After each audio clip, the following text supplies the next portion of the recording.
Right now, the AI world is in a fascinating place. Everyone's building agents, everyone's building integrations, and everyone is beginning to hit the same wall. We have more tools than ever. We have more APIs than ever. But connecting everything together still feels like duct tape and hope. That's where MCP comes in. The Model Context Protocol is trying to solve that integration problem once and for all. The same way USB-C standardized how hardware connects. I am AD Slaton, VP of Engineering at This.Labs. I am walking you through the 5 biggest takeaways from the recent State of MCP update. If you care about the direction that AI is moving, or if you want your agents to finally work together versus alone, this matters. Let's start with the core issue, the N times M integration mess. One of the core problems we had even early at Anthropic ourselves is that you often want to have people build for integrations, but they don't want to do it like with one proprietary API for like one specific interface, because they want to reuse,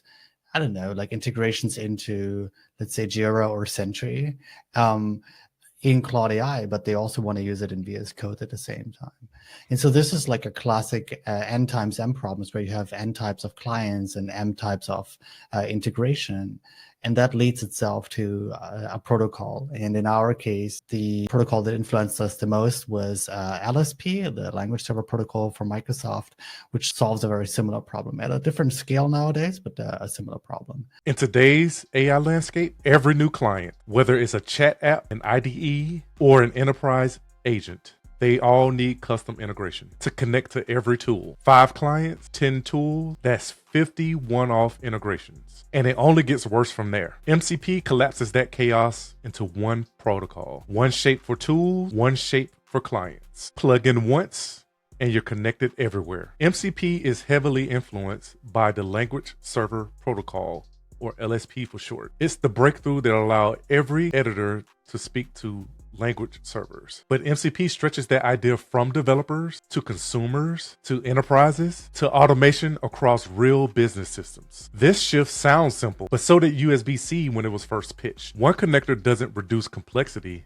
it unlocks scale. With MCP, instead of thinking, does my app support this integration? We start asking, what can I accomplish now that my agent can talk to anything? That's infrastructure level thinking. The next major shift, MCP has outgrown its developer origins. When we initially launched it, when we initially built it, it was a very developer centric integration flow, and you can trace the origins, particularly at the early days, how widely standard IO servers, so local servers, were used and built, and the initial versions were all about standard IO servers. And I think that has slowly shifted away to focuses of just general integrations, and that can be on the consumer side, and we're seeing additional patterns on top of that from OpenAI. And this also is now like a scope of like enterprise integrations, where you see a lot of MCP being built as well. So the scope has changed, but I think the inherent problem hasn't changed that we're trying to solve. In the beginning, MCP looked like a developer toy. Local, standard IO servers doing work behind the scenes for IDEs. MCP is now a consumer and an enterprise integration layer. We've entered a world where agents can search for tools, request permissions to use them, and take action directly on the behalf of the user. Picture an AI agent that does not require you to paste a GitHub URL. It already knows the repo exists and can take action with approval. Picture an enterprise assistant that can take action without complex middleware. It just discovers the tools the company already has and taps into them securely. That word, discoverability, is quietly the most important idea here. Software you don't know exists is just dead weight. MCP makes tools discoverable and accessible and orchestrated. Agents move from isolated performers to networked collaborators. Teams move from what integrations do we support to what outcomes we can deliver. That's a platform shift, a change in how we think about capability altogether. But the best protocol in the world can fail if security is a pain. And that brings us to the third takeaway. The biggest friction with AI today, authentication. The main conversations I have when I talk about MCP to larger customers, one customer, is it's always auth. it's always like the joke is like the S in MCP is about security, so there's a security bit to it. Auth is still hard. Auth has been always hard. It's not new to MCP that auth is hard, but there's also more things landing in the spec. one of the biggest changes in the spec since it came out was like improving the stance on auth and making it easier to use, not basically pushing all the burden onto the developer, but having the clients do the heavy lifting, which on the VS Code side works like we do auth for forever. And it's a really good flow in this case. Like we know what not to do, what not to store, like how to do it, how to follow the OAuth spec. So as a developer, it's still a struggle. We all know the old way. Here's an API key. Copy it, paste it, hide it from everyone. Hope you don't lose it. That doesn't work with normal users. It doesn't scale inside of enterprises, and it definitely doesn't build trust. MCP is pushing toward OAuth 2.1, scoped permissions, single sign-on, secure workflows handled by the client, not the user. In the real world, automation just doesn't need permission. It needs the right permission. And when authentication becomes invisible and safe, adoption accelerates. Fourth takeaway, MCPs are not just powering functions. It's powering experiences. We're very engaged with like MCP and have it spread throughout, I would say, every OpenAI tool at this point. Like whether you're using the APIs, you can use remote MCPs, whether you use like our new like agent builder to connect like data sources through that with MCP. Codex, our coding agent, supports MCP. But then I think like the biggest thing was the announcement last week of Apps SDK, which is a way for you to augment your MCP server to serve additional UI, primarily right now in ChatGPT, but we're already seeing like other clients looking into like implementing this, and we're trying to make this like an open spec. It's not part of the MCP spec yet, but like we're trying to engage this in a very open ecosystem way, and have been like working with other folks like the MCP UI folks that have already added support within their system to support the same thing. The new pattern is UI inside of chat, not HTML hacks, not external pages, native, interactive, context-aware interfaces. These are maps, visual selectors, data tables, workflow dialogues. Imagine an agent helping you to schedule a move. You see a map of available properties. You click directly in the chat to change your search radius. Or imagine debugging cloud infrastructure, selecting configs and environments visually, while the agent updates states on every selection. This makes AI collaborative and tactical. You guide, it executes. The workflow stays fluid. We stop thinking of chat as text and start to think of it as an operating layer for real software interaction. When the UI and the agent are in the same room, the work becomes unstoppable. Finally, the fifth takeaway. The MCP registry is a bridge between a cool integration exists and I can use it right now.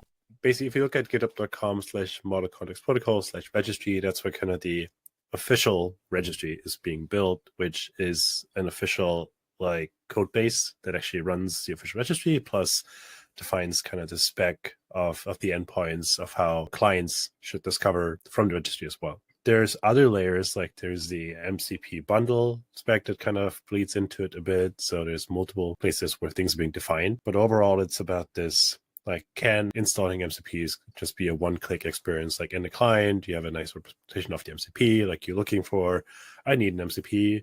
Forget, we need an MCP for taking screenshots. Like I have a use case, how do I find it? And in VS Code, that's how you did it for the longest time with extensions. You wanted a Python extension, you got a Python extension, and you didn't worry about editing JSON files and finding the right repo on GitHub where the Python extension lived.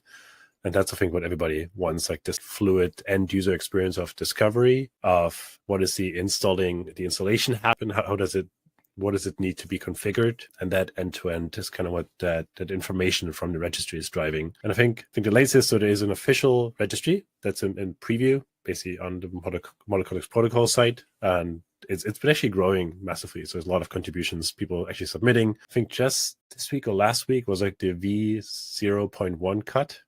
We can talk to that, but the spec is now final. And actually on the GitHub side, we have the GitHub MCP registry. It's github.com/MCP, where we took that spec and implemented kind of the GitHub counterpart to that. And the goal is to have federated system eventually of registries. So you don't have to submit to all of them as a developer, But then as a client, you'll have options to like, oh, I want to have the medical HIPAA compliant MCP list from like this one authority that reviews them all, or I want to have the one that comes from my internal MCP registry that we put up as an enterprise, where we have our own MCPs that we built internally.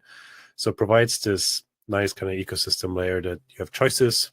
People can still figure out what is the right security, the right trust layers in their registries, but also provide kind of the growth to you have a place to find all the MCPs. One-click installation, versioning, metadata, permissions, trust signals. And it isn't just one store. It's federated. There's a global public registry, but enterprises can run their own catalogs, filtered, approved, and compliant, so agents can explore freely inside boundaries that keep organizations safe. This closes the loop. Tools are discoverable, tools are secure, tools are installable at scale. This is how ecosystems are born. When you put these 5 pieces together, a clear picture forms. Integration gets easier, security gets simpler, UIs get smarter, and AI becomes something that delivers outcomes instead of just conversation. Built responsibly, scaling confidently, operating everywhere. So if you haven't watched the full live stream of the State of MCP,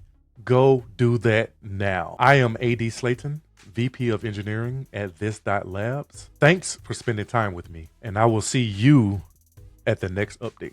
We're seeing 3x to 5x productivity improvements with our teams and clients using tools like Cursor, Claude Code, and GitHub Copilot. We help teams adopt these technologies and get max value out of them through strategic partnerships, trainings, and other software engineering services. Check us out at ai.this.co.